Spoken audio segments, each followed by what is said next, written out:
Yo, what's good mga homies? It's your boy Mad Mike repping XL4L. Today, real talk tayo. The street is a school. Lesson you can learn in classroom.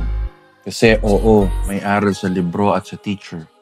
Pero sa kalsada, may mga leksyon na mas matindi. Mas matindi sa totoo. Minsan, mas masakit.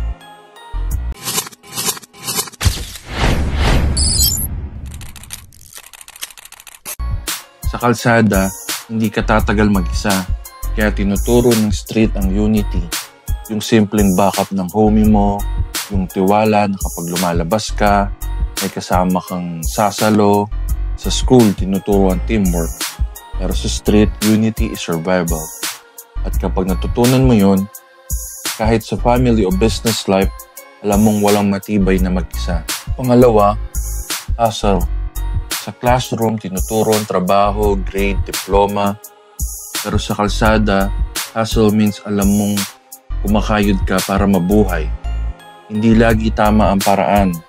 Pero ang prinsipyo ng hustling, yung diskarte, yung hindi sumusuko, yung gagawa ng paraan, that's something na pwedeng dalhin sa buhay. Hustle mindset is universal.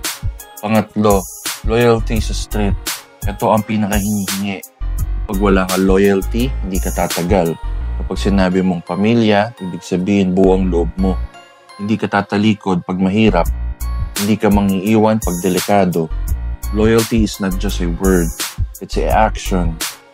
At ito, isa sa pinaka-valuable na matututunan ng tao na ang tunay na relasyon sinusukat hindi sa ginhawa o hindi sa hirap. At higit sa lahat, ang palagi ko sinasabi at ulit-ulit kong binabanggit, respeto. Sa classroom, tinuturo ang respeto sa guro. Pero sa kalsada, respect is earned, not given. Hindi ito dahil sa pera, hindi dahil sa posisyon, kung paano ka gumalaw, paano ka tumayo, paano ka mag-handle ng tao. Doon makikita kung may respeto ka. At ito yung lesson na dapat matutunan ng kabataan ngayon. Sa mga kabataan na iniisip na ang street life ay puro yabang at gulo, mali yan. Oo, may violence, may danger. Pero kung marunong ka mag-observe, may tunay na aral ka rin makukuha. Unity, hustle, loyalty, respeto.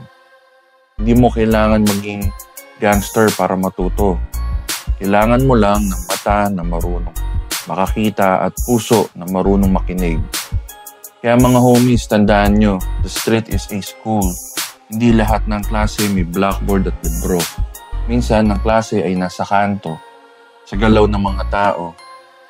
Sa hirap at diskarte ng buhay, ang tanong kapag nasa school ka ng kalsada, are you learning or just you're wasting your time? Piliin mo kung na dapat. This is Mad Mike, XL4L, baby. XL4L, yeah, we move with pride. Let's ride. From LA Docks to them Angeles rides. Singer label, it's a cool ride. Homies bless me, now it's worldwide.